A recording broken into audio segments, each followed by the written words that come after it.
అందరూ కలిసి కూర్చొని తెలుగు క్రీస్తు కీర్తన నుంచి 6వ కీర్తన మంగళ స్తోత్రార్పణలు మహనీయ దేవునికి అని కీర్తన పాడుతున్నాం.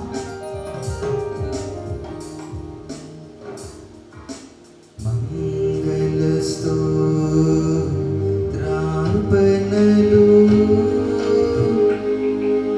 మహనీయ దేవునికి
నాయనా నన్ను దీతుము చిన్న ప్రాయము సన్నుతుండగు నాయనా నీవు కన్న తండ్రి వనుచు నేను నిన్ను చేరి నాయనా నన్ను దీతుము చిన్న ప్రాయము సన్నుతుండగు నాయనా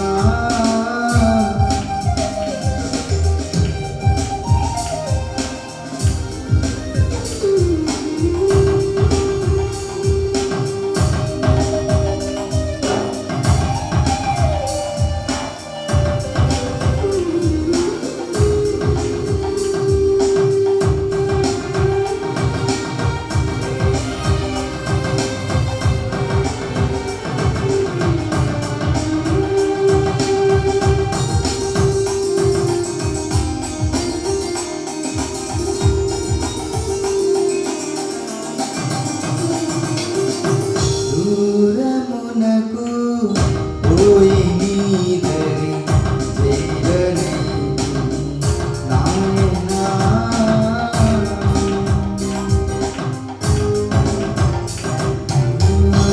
దూరమునకు పోయి నీదరి చేరనైతిని నాయనా నిన్ను కారుమూర్ఖపు బిడ్డనైతిని కారువనమున నాయనా నన్ను దీతుము చిన్న ప్రాయము సన్నుతుండగు నాయనా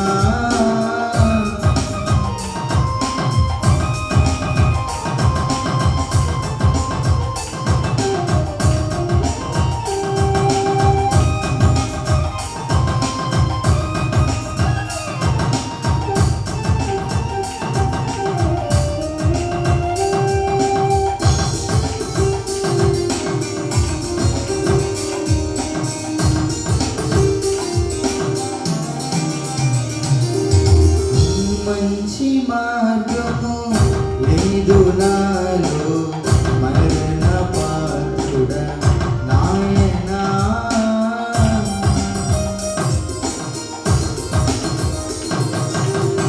మంచి మార్గము లేదు నాలో మరణ పాత్రుడ నాయనా నేను వంచితుండా నైతిని పంచమందున నాయనా నన్ను దీతుము చిన్న ప్రాయము సన్నుతుండగు నాయనా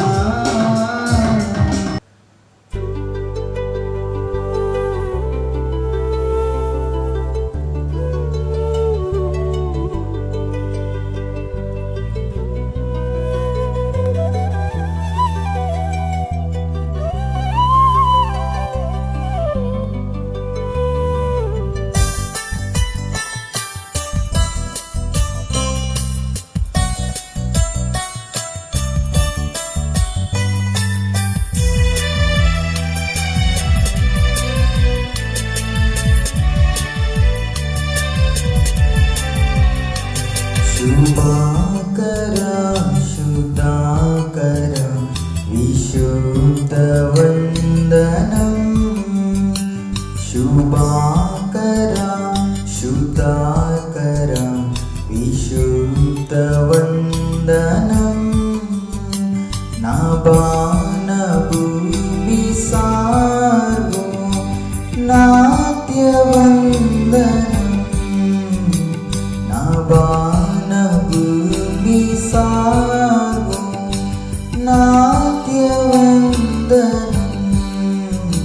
శుభాకర శుద్ధాకర విశుద్ధవందనం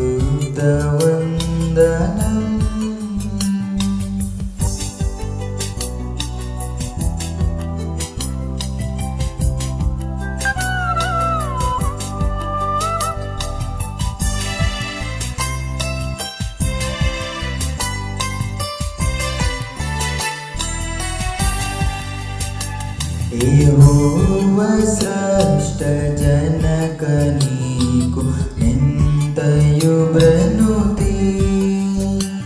యెహోవా స్రష్ట జనక నీకు నింతయు బ్రనుతి. మహోన్నతుండ దివ్యుడ ఘన మహిమ సంస్తుతి. మహోన్నతుండ దివ్యుడ ఘన మహిమ సంస్తుతి. శుభాకర శుధాకర విశుద్ధ వందనం.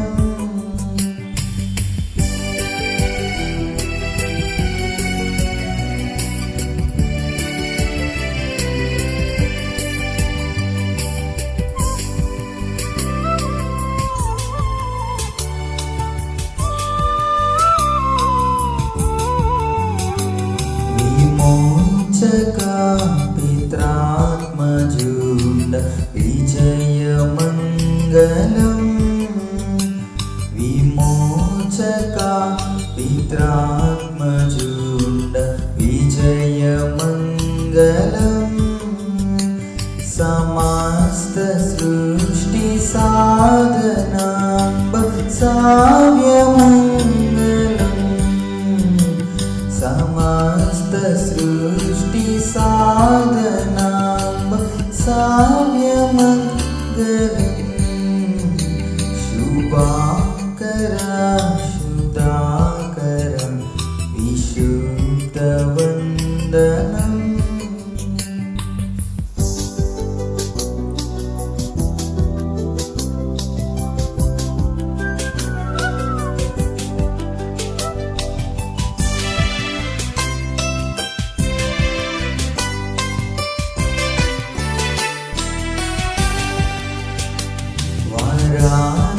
పితా పుత్ర నిర్గమ పరుడ స్తోత్రము. వరాత్మ పితా పుత్ర నిర్గమ పరుడ స్తోత్రము. వరా ప్రదుండ భక్త హృదయ వాస స్తోత్రము. వరా ప్రదుండ భక్త హృదయ వాస స్తోత్రము.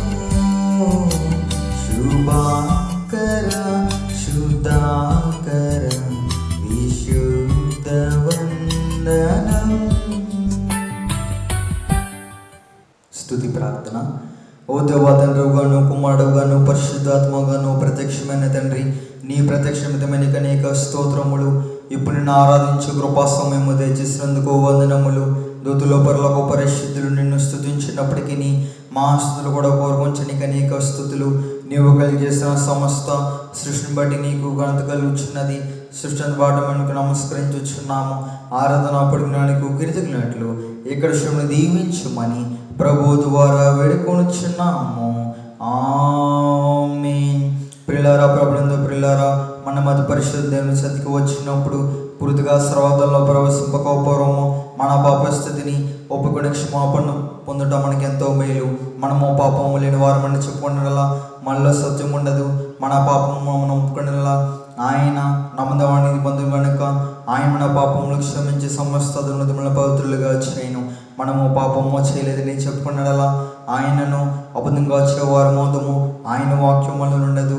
తన క్రమలకు ప్రహారం పొందినవాడు, తన పాపములకు ప్రాయశ్చిత్త పొందినవాడు ధన్యుడు. యెహోవా చేత నిర్దోషించబడినవాడు, ఆత్మలో గౌరవం లేనివాడు ధన్యుడు. ఆమేన్. మన పాపములు కొంతమందినంతా కలిసినప్పుడు పరిశుద్ధుడు అయిన ఓ దేవా, మేము మజను బట్టి నైజం బట్టి పాపులమైన, తలుపులను బట్టి చూపును బట్టి పాపులమైన, వెంటను బట్టి మాటను బట్టి పాపులమైన, ప్రవర్తన బట్టి క్రియలను బట్టి పాపులమైన, నీ కృపను పొందుటకు మేము అయోగ్యులము. మమ్మును క్షమించమని నీ కుమారుని ప్రముఖముగా వేడుకొనుచున్నాము. ఆమేన్. ప్రియులారా, తన అప్రమత్తమైన భ్రమను బట్టి విశ్వాసమైన పాపంలో క్షమించుచున్నాడు, శిక్షించుకు ఇష్టపడు, మన పాపను జ్ఞాపకము చేసుకున్నాడు. అటెంతము స్తుతించదము తండ్రి. నీవు పరిశుద్ధుడవై ఇన్నందున పాపులను అసహించుకోవలసినది కానీ అట్లు చేయక చేరదీసి క్షమించున్నావు గనుక నీకనేక వందనములు. ఆమేన్.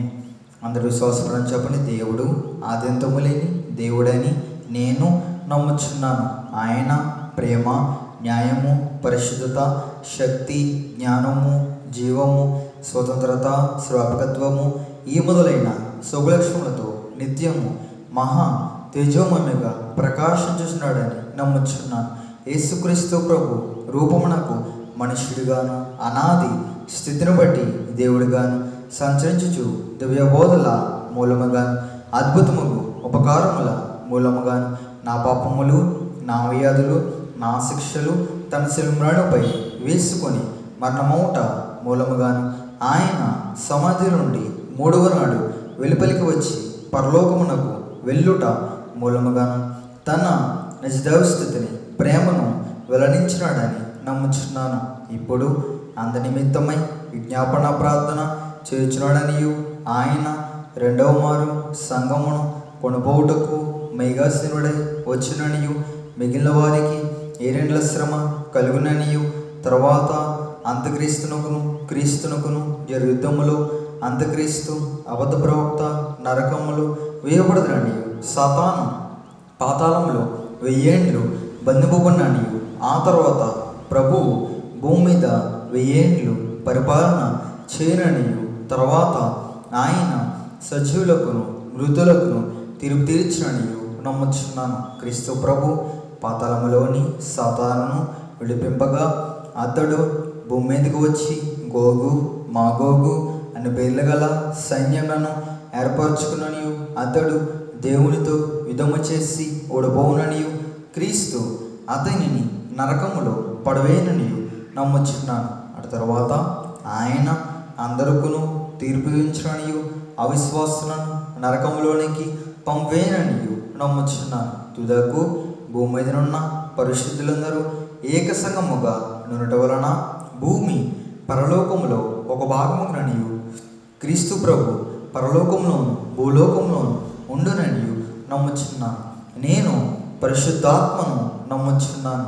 ఈయన తండ్రితోనూ కుమారునితోనూ ఏకదేవుడిగానే ఉండి పనిచేర్చుననియు ఈయన ఆవేశంలోని దైవ గ్రంథము వ్రాతలోనికి వచ్చినదనియు ఈయన వెలుగుంపును బట్టి ఆ గ్రంథము అర్థమగుననియు తండ్రి ఉద్దేశించిన రక్షణ అనగా కుమారుడు తన అమూల్యమైన రక్తమున గడించిపెట్టిన రక్షణ పరిశుద్ధాత్మయ విశ్వాసికి అందించననియు నమ్ముచున్నాను.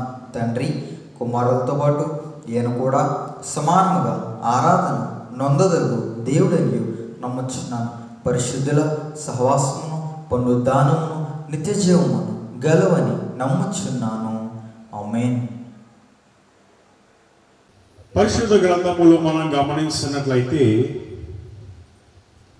ఇక్కడ జ్ఞానైన సొలొమోను రాసినటువంటి ప్రకటన గ్రంథము ఈ యొక్క పరమగీత గ్రంథాన్ని మనము చూస్తున్నాం.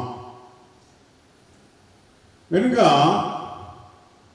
ఈ యొక్క పరమగీతము చదవనటువంటి వాక్యములో ధూమ స్తంభము వలె అరణ్య మార్గము కావచ్చు ఇదేమి అని ఈ సొలొమోను గారు ఇక్కడ మనకి రాస్తూ ఉన్నట్లుగా మనము చూస్తున్నాం.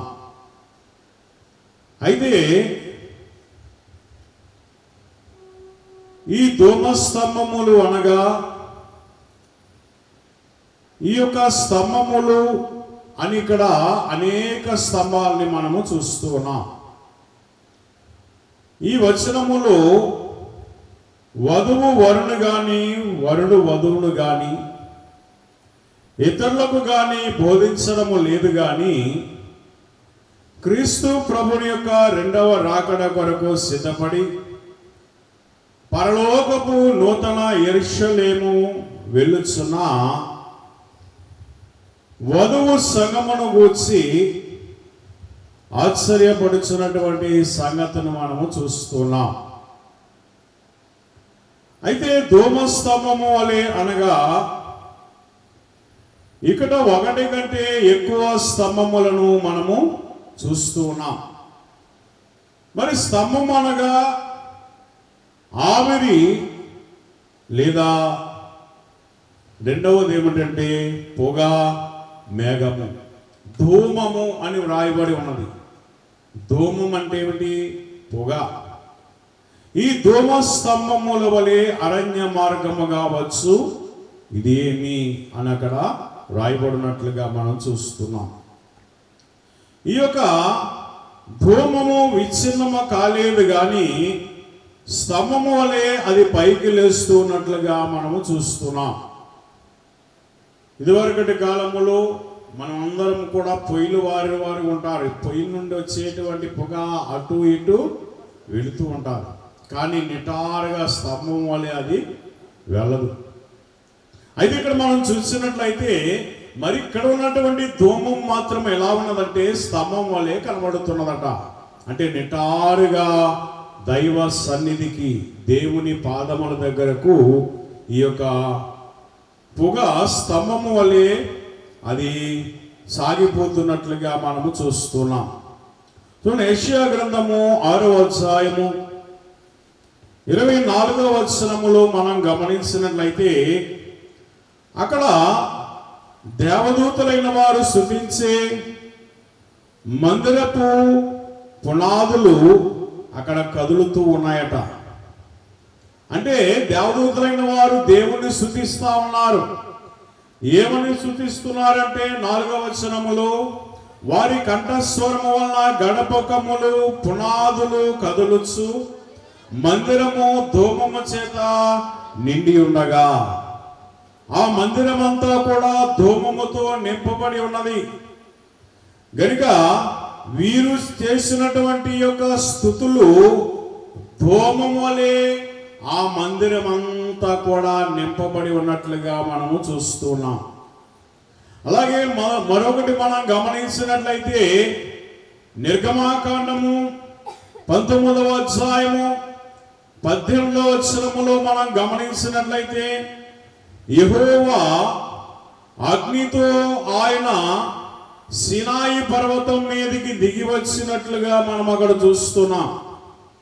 గనుక ఆయన పర్వతం మీదకి దిగి వచ్చినందున అదంతయు ధూమమయమై ఉండెను. దాని ధూమము కొలిమి ధూమము వలె లేచెను, పర్వతమంతయు మిక్కిలి కంపించెను. కనుక ఈ పర్వతం అంతా కూడా యెహోవా అగ్ని చేత ఆ సీనాయి కొండ మీదకి వచ్చినప్పుడు వెంటనే అదంతా కూడా ధూమముతో నింపబడి ఉన్నది. ధూమం అనగా పొగ. కనుక ఇలాగన మనం గమనించినట్లయితే ఇక్కడ అనేక స్తంభములు, ధూమ స్తంభాల్ని మనము చూస్తూ ఉన్నాం. అయితే ఇక్కడ చూసినట్లయితే పరిశుద్ధ గ్రంథములో కొన్ని స్తంభాల్ని మనం ఇక్కడ గమనించినట్లయితే దేవుడు ఆయన ఏర్పాటు చేసుకున్నటువంటి ఇశ్రాయేలైన వారిని నడిపించడానికి ఆయన యొక్క స్తంభములో ఉండి ఆయన మాట్లాడుతున్నట్లుగా మనము చూస్తున్నాం. చూడండి, నిర్గమాకాండము 13వ అధ్యాయము 21వ వచనములో చూసినట్లయితే పగలు రాత్రియు ప్రయాణమై ఏం చేస్తున్నారు? ప్రయాణము చేస్తున్నారు. మరి వారు ప్రయాణము చేయనట్లుగా యెహోవా త్రోవలో వారిని నడిపించుటకై పగటి వేళ మేఘస్తంభములోను వారికి వెలుగునిచ్చుటకు రాత్రి వేళ అగ్నిస్తంభములోను ఉండి వారికి ముందుగా నడుచుచు వచ్చెను అన్నారు. కనుక మరి ఇశ్రాయేలైన వారికి అరణ్య మార్గములో వారు నడుస్తూ ఉన్నారు. కనుక మరి అరణ్య మార్గములో వారు ప్రయాణము చేయడానికి పగలు మేఘస్తంభముగా దేవుడు అక్కడ కనబడుచున్నారు. మరి రాత్రి మరి వెలుగునిచ్చుటకు అగ్నిస్తంభములో ఆయన కనబడుతూ ఉన్నాడు. కనుక వీటిని అన్నారు కృపాస్తంభములు అన్నారు. ఏ స్తంభాలమ్మా? ఇశ్రాయేలీయుల వారికి కృపను చూపించేటువంటి కృపాస్తంభములు అన్నారు. కనుక ఇవి జంట స్తంభములు కనుక ఇశ్రాయేలీయులైన వారు ప్రయాణమై రామశేషు నుండి సుకోతునకు వారు వెళుతూ ఈ ప్రయాణంలో వారు ఏమన్నారంటే, దేవుడు మాతో రాకపోతే మేమేకుండి కదలము అని చెప్పి మోషే చేసిన ప్రార్థన ద్వారా దేవుడు మోషేను బట్టి పగలు మేఘస్తంభములో కనబడుతున్నాడు, రాత్రంతా కూడా అగ్ని స్తంభములో ఆయన కనబడుతున్నట్లుగా మనము చూస్తున్నాం. అయితే దేవుని విశ్వాసులారా, ఈ వాక్యంలోనికి మనం వచ్చి వేసినట్లయితే దేవుని సన్నిధిలో ధూమస్తంభము వలె పైకి వచ్చుచున్నవి ఈ ధూమ స్తంభములే వధువు సంగమ యొక్క ప్రార్థనలు అన్నారు. అంటే వారు చేసేటువంటి ప్రార్థన ఎలా ఉన్నదంట, ధూమము వలె పైకి దేవుని సన్నిధికి చేరుతూ ఉన్నదట. కనుక ఈ ఇశ్రాయేలీయుల వారు చేస్తున్నటువంటి ఈ యొక్క ప్రార్థనలు, అలాగనే వధువు సంగమ చేసినటువంటి యొక్క ప్రార్థనలు, పాత నిబంధన భక్తులైన వారు చేసినటువంటి ప్రార్థన అనగా అబ్రహాము, ఇస్సాకు, యాకోబు, మోషే వీరందరూ కూడా మరి పాత నిబంధన భక్తులు గనుక వీరందరూ చేసిన ప్రార్థనలే స్తంభముల వలె పైకి లేస్తూ ఉన్నట్లుగా మనం చూస్తున్నాం. ఇది మరి ఒక స్తంభము అన్నారు. అంటే మనము కూడా ప్రార్థన చేస్తున్నటువంటి సమయములో మన ప్రార్థన కూడా ఎలా వెళ్ళాలి, ఒక స్తంభం వలె దేవుని సన్నిధికి చేరాలన్నా. ఒక అమ్మ ప్రార్థన చేస్తూ అంటుంది, నేను ప్రార్థన చేస్తున్నాను కానీ నా ప్రార్థన నా ఇంటి పైకప్పన్నా దాటుతుందో లేదో అంటున్నట్టు. అంటే వారి ప్రార్థన నెరవేరుతుందో లేదో ఆమెకే తెలియటం. మరి అటువంటి విశ్వాసము లేనటువంటి ప్రార్థన మనము చేయకూడదు. విశ్వాస సహితమైన ప్రార్థన రోగిని స్వస్థపరచును అన్నారు. కనుక ఇలాగన విశ్వాసము కలిగినటువంటి ప్రార్థన నీవు చేసేవారిగా నీవు ఉండాలి. అనగా క్రైస్తవులందరూ కూడా అంతటా ఒకే స్తంభముగా నిలవడానికి మనము ప్రార్థన చేస్తేనట ఆ స్తంభమే వధువు సంఘ స్తంభముగా దేవుడు సిద్ధపరిచేవాడై ఉన్నాడంట. దేవుని స్తోత్ర. కనుక ఇక్కడ మనం గమనించినట్లయితే దేవుని విశ్వాసులారా, మరి మూడవ స్తంభం ఏమిటి అని మనం గమనించినట్లయితే ఇక్కడ మనకి కనబడుతున్నది ఆదికాండము 19వ అధ్యాయము, ఆదికాండము 19వ అధ్యాయము 26వ వచనములో మనం గమనించినట్లయితే, అయితే లోతు భార్య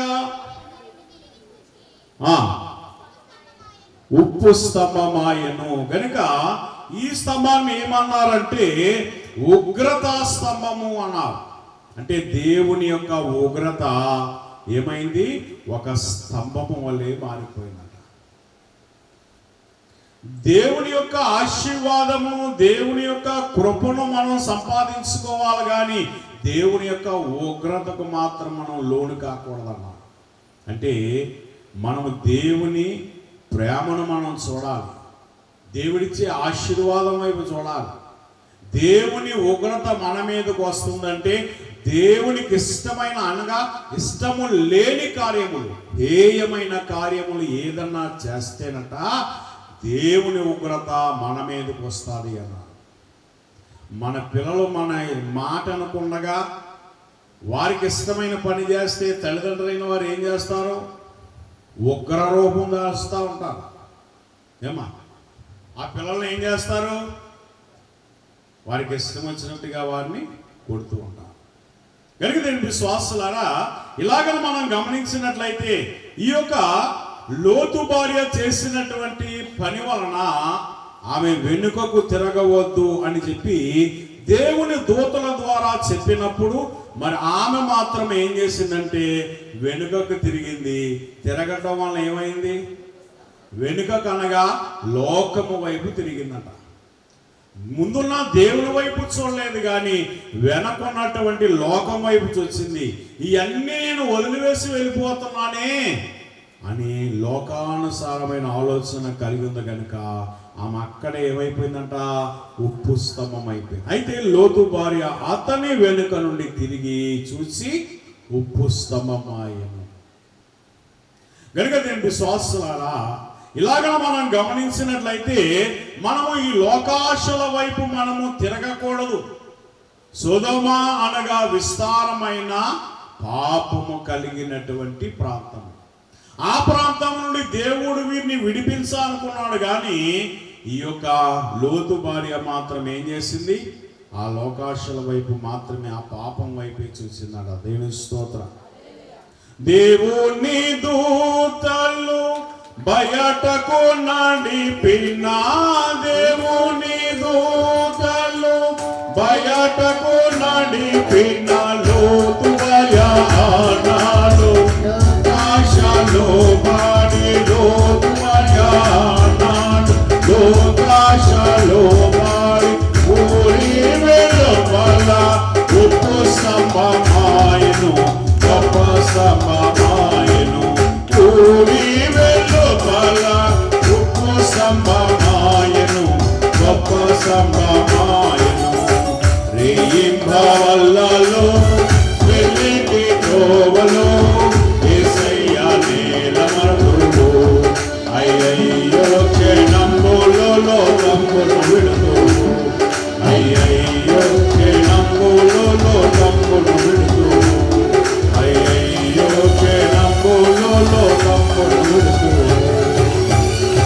కనుక లోతు భార్య వెనక తట్టు చూసి ఉండటం వలన ఆమె ఏమైంది, ఉప్పు స్తంభముగా మారిపోయింది. అంటే క్రీస్తుని విడిచి లోకము వైపు ఆమె ఆకర్షింపబడి ఉన్నది గనుక, లోకమును చూసి ఉన్నది గనుక ఆమె ఉగ్రత పాలైపోయినది అన్నారు. మరి మనం కూడా దేవుని ఆశీర్వాదాన్ని మనం చూడాలి, కానీ ఉగ్రత వైపు మనం చూడకూడదు. ఈ రోజుల్లో చాలా మంది దేవుణ్ణి లోకు కట్టి సాగిపోతూ ఉన్నారు. అవసరం వచ్చినప్పుడు దేవునికి ప్రార్థన చేయడం, అవసరం లేనప్పుడు ప్రార్థన చేయకపోవడం. ఏమా, మనం భోజనానికి కూర్చున్నప్పుడు ఒక గ్లాస్ ఇస్తారు మనకి.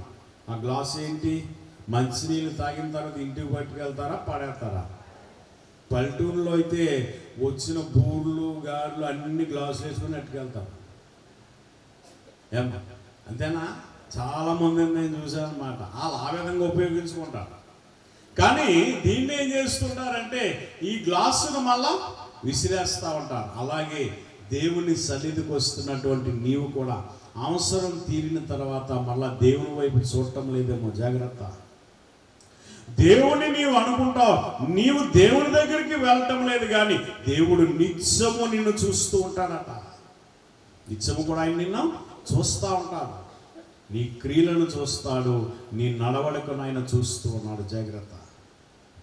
అయితే ఇక్కడ మనం గమనించినట్లయితే ఈ లోతు భార్య వెనక తట్టు అనగా లోకము తట్టు చూసినది గనుక, లోకము ఆమె ఆకర్షించింది గనుక ఆమె ఉప్పు స్తంభం అయిపోయింది. మరి మనము దేవుని చేత ఆకర్షింపబడే వారిగా ఉండాలి, లోకము చేత కాదు. ఇక 4వ స్తంభమును మనం గమనించినట్లయితే 2వ రాజుల గ్రంథము 4వ అధ్యాయము, 2వ రాజుల గ్రంథము 4వ అధ్యాయము 9వ వచనములో మనం గమనించినట్లయితే అక్కడ ఒక స్త్రీ కనబడుతూ ఉన్నది. కాగా ఆమె తన పెనిమిటిని చూచి మన యొద్దకు వచ్చుచు పోవచ్చున్న వారు భక్తి గల దైవ జండని నేను ఎరుగుదును అంటున్నాడు. దేవుని స్తోత్రం. ఎవరంట ఆయన? భక్తి కలిగిన దైవజను. మరి భక్తి కలిగిన దైవజనుని ఈ గనురాలైనటువంటి స్త్రీ ఏం చేసిందంటే ఆమె ఆతిథ్యం ఇచ్చినది అన్నారు. ఏమిచ్చిందంట? ఆతిథ్యం ఇచ్చింది. రెండవదిగా తన జీవితంలో ఉన్న ఆ యొక్క ప్రవక్తకు ఆతిథ్యం ఇచ్చుట ద్వారా దేవుడు ఆమె జీవితంలో ఉన్న లోటును తీర్చాడట. దేవుని స్తోత్రం. మరి నీవు కూడా నీ దైవజనునికి నీవు చేర్చుకున్నట్లయితే, నీవు ఆతిథ్యం ఇచ్చినట్లయితే నీకున్నటువంటి లోటును కూడా దేవుడు తీర్చేవాడన్నాడు. ఆనాడు అబ్రహాము మరి పితృదేవులైన వారు కనబడినప్పుడు వెంటనే రండి ఇక్కడ కూర్చొని అలసట తీర్చుకోండి, నేను కొంచెం నీళ్ళు ఇచ్చేదను, కాలు కడుక్కోనండి, కొంచెం ఆహారం ఇచ్చేదను, తృప్తి పడండి అన్నారు. ఆయన తృప్తి పొందిన తర్వాత అంటున్నాడు, మీదటికి కాలమున నీకొక కుమారుడు కలుగును అన్నాడు. దేవుని స్తోత్రం. అంటే మరి అబ్రహాము దగ్గర ఉన్నటువంటి లోటును కూడా దేవుడు అక్కడ తీర్చారట. మరి మనం కూడా అనేకమైన లోటులు, శ్రమలు, బాధలు కలిగి ఉన్నాం. ఈ బాధ కలిగినటువంటి మనము బంధువుల గృహానికి వెళితే మనకు వచ్చేది ఏమీ లేదు, మనల్ని ఎగతాళి చేయటం తప్ప ఎవరు కూడా మనల్ని ఆశ్రయించేవారు. మనము ఎవరిని ఆశ్రయించినా కానీ మనలను తక్కువగా చూస్తూ ఉంటారు. కానీ నీవు ఇదే స్థితిలో దేవుని సన్నిధికి వెళ్ళి దైవ జనులతో నీకున్నటువంటి శ్రమను, నీకున్నటువంటి బాధను నీవు చెప్పుకున్నట్లయితే నీకున్నటువంటి లోటును తీర్చేవాడు దైవజనుడు అన్న దేవుని స్తోత్రం. కనుక లోటు తీర్చుకుంది కనుక, దీవెనలు పొందుకున్నది కనుక, నాలుగోదిగా చూసినట్లయితే చనిపోయినటువంటి కుమారుని సైతము తిరిగి సంపాదించుకున్నదట. మరి మన గృహములో కూడా ఎటువంటి లోటు ఉన్నా ఎవరికి చెప్పాలట? దైవజనునికి చెప్పుకోవాలి. ఇలాగనా ఈ యొక్క స్తంభం ఏమిటంటే ఆశీర్వాద స్తంభము. ఈ యొక్క స్థలములోండే, ఈ స్తంభములోండే ఆశీర్వాదం మనందరి మీదకి వస్తుందట. ఆశీర్వాదము మనందరి మీదకి దేవుడు పంపిస్తాడట. అంటే ఈ స్థలం అంత పరిశుద్ధమైన స్థలమై ఉన్నది. ఇక మరొక స్తంభాన్ని మనం గమనించినట్లయితే జకరియా గ్రంథము 4వ అధ్యాయము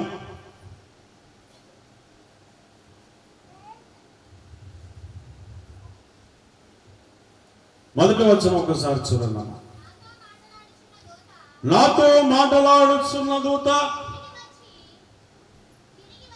తిరిగి వచ్చి నన్ను లేపి, నీకు ఏమి కనబడుచున్నదని అడుగగా,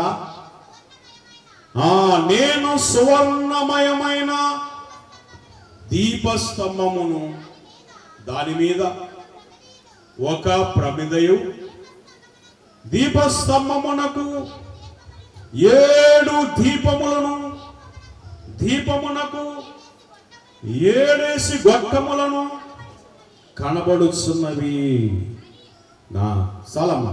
కనుక ఇక్కడ మనం గమనించినట్లయితే ఈ స్తంభము పేరు ఏమిటంటే సువర్ణ స్తంభము అన్నారు. ఏ స్తంభమా? సువర్ణ స్తంభము అంటే బంగారపు స్తంభం అన్నమాట. కనుక ఈ స్తంభము దగ్గరికి వచ్చేసరికి దోతే నిద్రపోతున్నటువంటి జకరియాను లేపి మాట్లాడుతున్నారు. నీకేం కనబడుతుందంటే సువర్ణమయమైన దీపస్తంభము, దాని మీద ఒక ప్రమిదయు, దీపస్తంభమునకు 7 దీపములు, ఈ దీపమునకు 7 గొట్టములు కనబడుచున్నవి.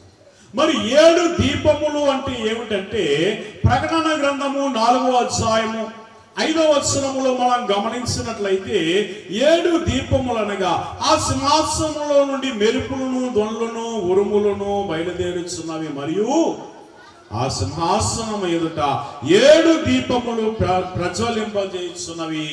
అవి ఏంటి? దేవుని 7 ఆత్మలు. ఒక్కొక్క దీపము ఒక్కొక్క ఆత్మ.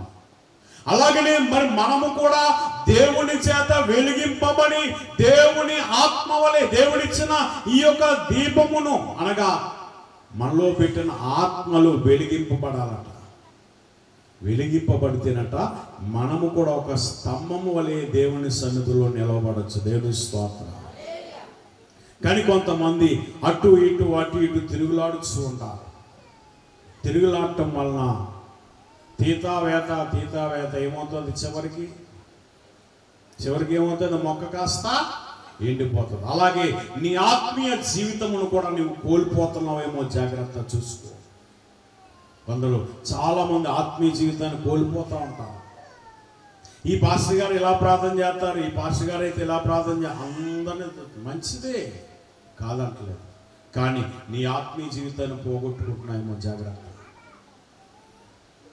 కనుక విశ్వాసులారా, ఈ దేవుని యొక్క ఆత్మను మనము చూసినట్లయితే చూడండి, యెషయా గ్రంథం 11వ అధ్యాయము 2వ వచనములో, 11వ అధ్యాయం 2వ వచనం. నేను ముగించేస్తాను, సమయం అయిపోయింది. యెహోవా ఆత్మ జ్ఞాన వివేకములకు ఆధారమగు ఆత్మ, ఆలోచన బలమునకు ఆధారమగు ఆత్మ, యెహోవా ఎడల భయభక్తులు పుట్టించు ఆత్మ. అంటే మనము దేవునితో ఏకమైతే దేవుడు మనకిచ్చే గొప్ప ఆశీర్వాదం ఏమిటి అంటే ఆయన బలమునిస్తాడంట ఆత్మ ద్వారా. అలాగే ఆయనతో మనం ఆధారపడినట్లయితే ఆ ఆత్మ ద్వారా దేవుడు మనకి భయభక్తులు పుట్టించి జ్ఞానాన్ని ఇచ్చేవాడై ఉన్నాడు. దేవుని స్తోత్రం.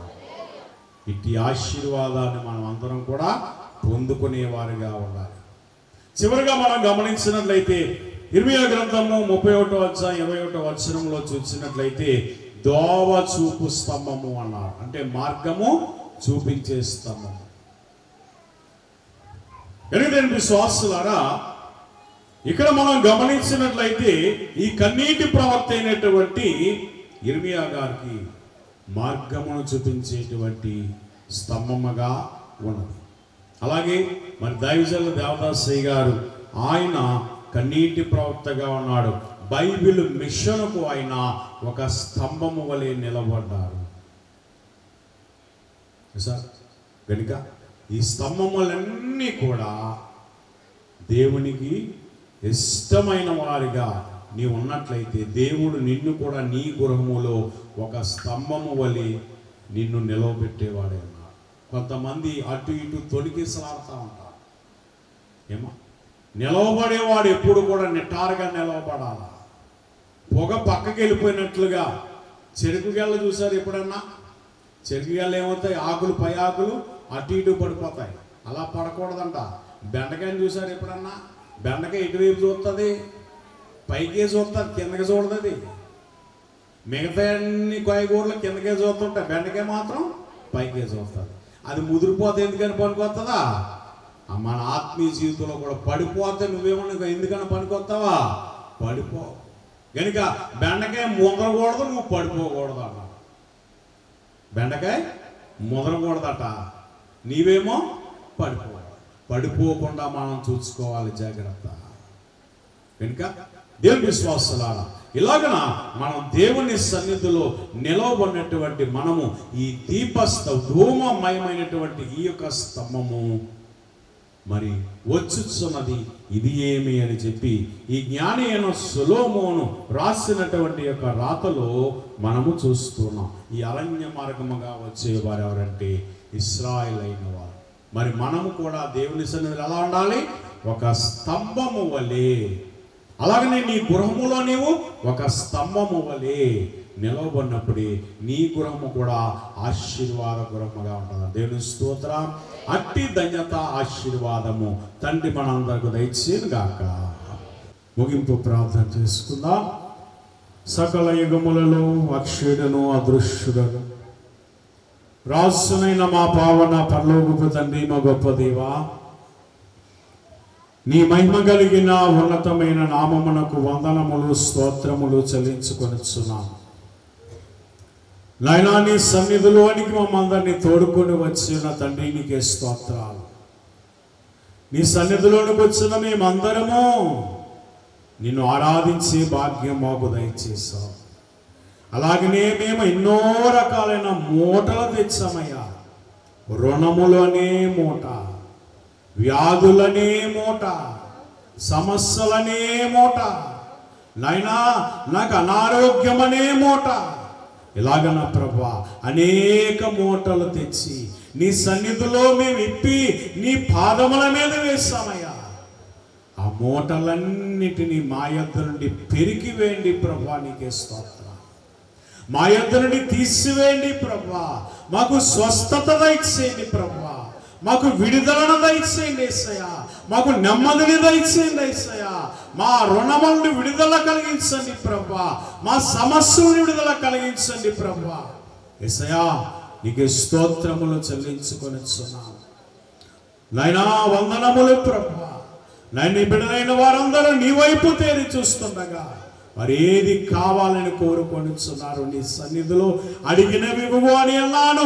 నేను మీకు ఊరకనే ఇస్తానన్నా నాయనా, నీవు మాకు దయచేయండి ప్రభా. మేము విశ్వాసముతో అడుగుతున్నామయ్యా, నీవు మాకు దయచేయండి ప్రభా. నీకే స్తోత్రం. సరోజన నే బిడ్డకు ప్రభా నీవు అప్పు తీర్చావు నాయనా. ఈ దినాన ఆమె గృహములో నాయన నెమ్మదిగా సమాధానము కలిగి ఆమె జీవిస్తున్నదంటే నీవే అంటే సమాధానము ఆమెకు నీవే దయచేసావు ప్రభా. నీకే స్తోత్రం.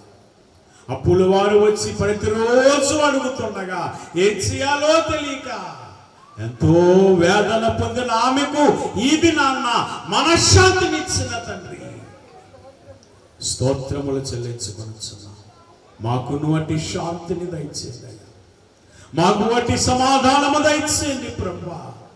నీకే స్తోత్రములు స్తోత్రములు స్తోత్రం.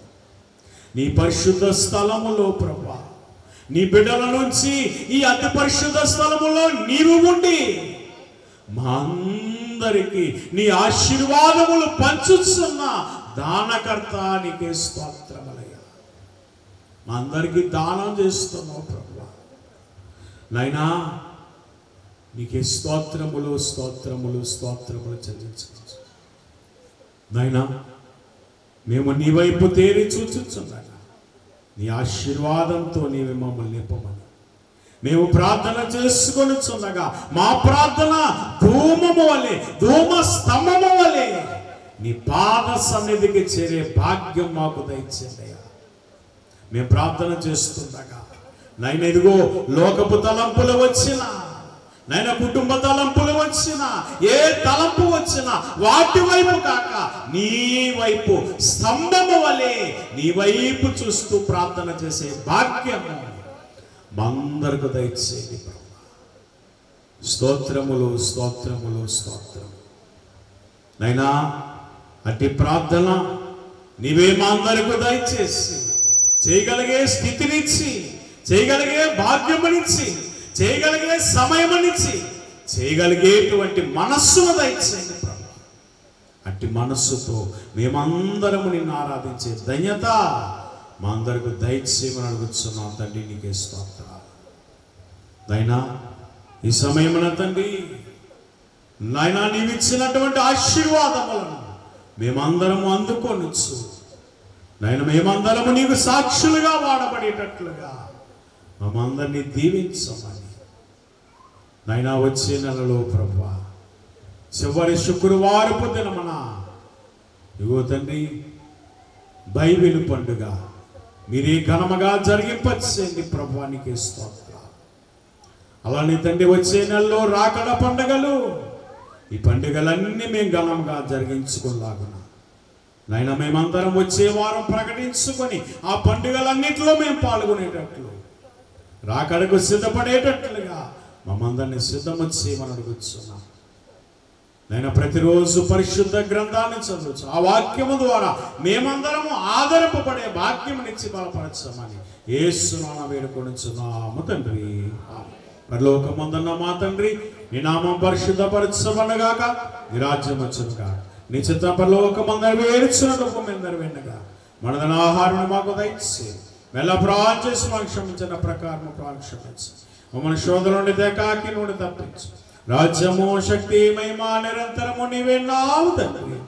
ఆమేన్. ప్రవేశురత్త మనకు ఉత్సయం అపవాది క్రియలకలై, ప్రవేశురత్త మనకు ఉత్సయం అపవాది క్రియలకలై, ప్రవేశురత్త మనకు సంపూర్ణ విజయం అపవాది క్రియలకనంతకాల నాశనం. హల్లెలూయా హల్లెలూయా హల్లెలూయా. స్తోత్రము స్తోత్రము స్తోత్రం. ఆమేన్ ఆమేన్ ఆమేన్. మన ప్రభువైన యేసుక్రీస్తు కృపై, తండ్రైన దేవుని ప్రేమ, పరిశుద్ధాత్మక సహవాసము, నీతిమంతుని ఆశీర్వాదం చేసిన సర్వాంశములకు జరగవు కార్యముల కుడి వచ్చినప్పుడైన వారందరికీ ఆయన కృపతోడైండి నడిపించును గాక. పడతాం.